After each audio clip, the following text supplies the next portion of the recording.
आजकल अधिकतर स्टूडेंट के मन में यही बात रहती है कि स्टडी कैसे करें। अगर आप एक स्टूडेंट हैं और कुछ स्टडी टिप्स जानना चाहते हैं तो खुश हो जाइए, क्योंकि ये वीडियो स्पेशली स्टूडेंट के लिए ही है।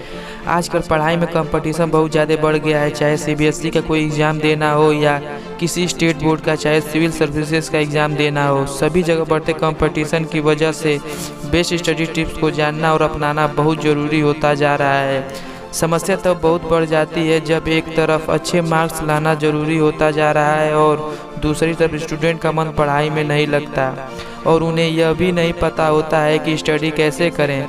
ऐसे में यदि उन्हें सही स्टडी मोटिवेशन न मिले और कुछ अच्छे भी स्टडी टिप्स न मिले तो स्टूडेंट का असफल होना निश्चित हो जाता है।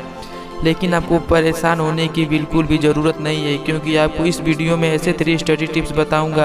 अगर आप इन 3 स्टडी टिप्स को अपने जीवन में अप्लाई करते हो तो आपकी पढ़ाई करने की क्षमता बढ़ जाएगी और साथ ही आप लंबे समय तक स्टडी भी कर सकोगे।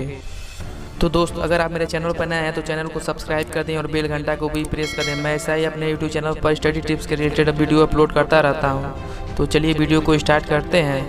फर्स्ट टिप्स, तो दोस्त, स्टडी के लिए पोमोडोरो तकनीक का प्रयोग करें। यदि आपका मन पढ़ाई में नहीं लगता है या आप लंबे समय तक स्टडी नहीं कर पाते हैं या पढ़ाई करते समय आप थक जाते हैं तो यह पोमोडोरो तकनीक आपकी बहुत ज़्यादा हेल्प करेगी। पोमोडोरो तकनीक एक टाइम मैनेजमेंट तकनीक है जिसमें कार्य करने के समय को छोटे छोटे अंतराल में बांट दिया जाता है।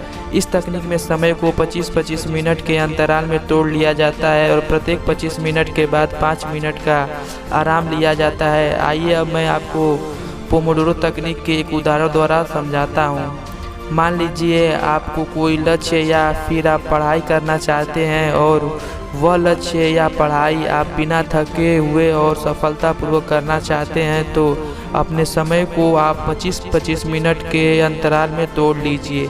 सबसे पहले 25 मिनट तक पढ़ाई कीजिए, फिर 5 मिनट का ब्रेक लीजिए, 5 मिनट बाद फिर 25 मिनट तक पढ़ाई कीजिए और आप उसके बाद फिर 5 मिनट का आराम कीजिए।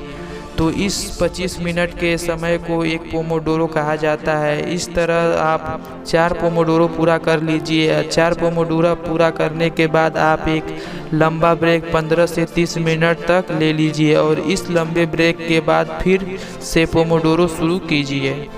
ब्रेक के समय आप टहल सकते हैं या आप कुछ खा सकते हैं। यहाँ आपको ध्यान रखना है कि इस तकनीक का प्रयोग करते समय आपको कोई डिस्टर्ब न करे।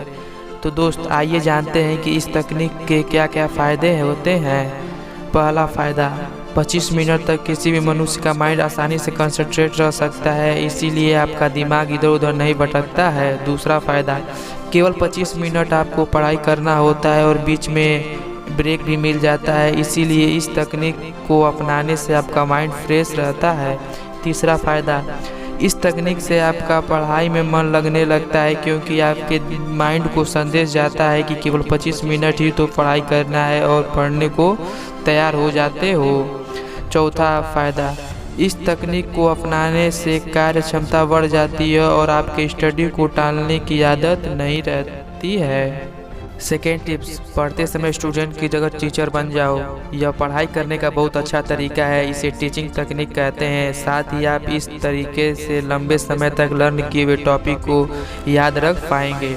शायद आप सोच रहे हो कि स्टूडेंट बनकर तो पढ़ाई होती नहीं और आप टीचर बनकर पढ़ाई करने को कह रहे हो। तो सच यह है कि यह तरीका आपको बहुत अच्छे मार्क्स लाने में बहुत ज़्यादा मदद करेगी। इस तरीके से आप एक टीचर बन जाइए और जो भी आप अपने पोमोडोरो तकनीक का प्रयोग करके पढ़ा है उसे अपने किसी दोस्त को अच्छे से समझा दीजिए और दोस्त न मिले तो आप एक शीशे के सामने बैठ जाइए और अपनी मिरर इमेज को एक व्यक्ति मानकर उसे पढ़ाइए। कैसे भी हो, आपको तो बस एक टीचर बनकर अपना याद किया हुआ टॉपिक पढ़ाना है।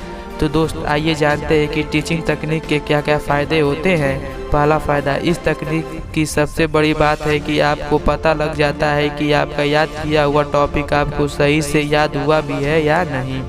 दूसरा फ़ायदा, इस तकनीक का प्रयोग करके आप अपना रिवीजन बहुत अच्छी तरह से कर सकते हैं। तीसरा फ़ायदा, इस तकनीक का प्रयोग करते समय आप बोल बोल कर पढ़ा रहे होंगे, जिससे पढ़ाया हुआ टॉपिक आपके माइंड में बैठ जाएगा और लंबे समय तक याद रहेगा। थर्ड टिप्स, स्टडी के लिए खुद के नोट्स तैयार करो। कोई भी छोटा एग्ज़ाम क्लियर करना हो या कोई बड़ा एग्ज़ाम क्लियर करना हो, यह सेल्फ नोट टेक्निक बहुत ज़्यादा हेल्प करेगी। इस तकनीक का यूज करने के समय काफ़ी लगता है, लेकिन इससे आप एग्ज़ाम टाइम में बहुत ज़्यादा फ़ायदा ले सकते हैं। इस तकनीक में आपको उन सभी टॉपिक्स पर शॉर्ट सेल्फ नोट बनाना है जो आपके सिलेबस में है, उस पर शॉर्ट नोट तैयार करना है। यह स्टडी नोट आपको अपने हिसाब से बनाने हैं। इनके बनाने का तरीका यह होना चाहिए कि जब आप कुछ समय बाद किसी टॉपिक का रिवीजन करना चाहो तो बहुत कम समय में रिवीजन हो जाए। यह तरीके हर टॉपर स्टूडेंट फॉलो करते हैं और बड़े बड़े कंपटीशन की तैयारी करने वाले स्टूडेंट भी इस तकनीक का प्रयोग करके अपने लिए शॉर्ट सेल्फ स्टडी नोट जरूर बनाते हैं। आइए जानते हैं कि सेल्फ नोट टेक्निक के क्या क्या फ़ायदे हैं। पहला फ़ायदा, इस तकनीक का प्रयोग करके आप अपने पूरे सिलेबस के सभी टॉपिक को शॉर्ट में अर्थात कम शब्दों में एक जगह लिख सकते हैं। दूसरा, इस तकनीक की हेल्प से आप एग्ज़ाम टाइम आने पर उन कम शब्दों में तैयार नोट्स को पढ़कर आप फुल टॉपिक को समझ सकते हैं। और तीसरा फ़ायदा, शॉर्ट स्टडी नोट तैयार करने से आप एग्ज़ाम टाइम में कम समय में अधिक टॉपिक्स का रिवीजन कर सकते हैं और अपने समय को बचा सकते हैं। अगर दोस्तों आपको ये वीडियो पसंद आई हो तो चैनल को सब्सक्राइब कर दें और बेल घंटा को भी प्रेस कर दें। मैं ऐसा ही मोटिवेशनल वीडियो अपने यूट्यूब चैनल पर अपलोड करता रहता हूँ। तब तक के लिए मिलते हैं नेक्स्ट वीडियो। तब तक के लिए जय हिंद, वंदे मातरम।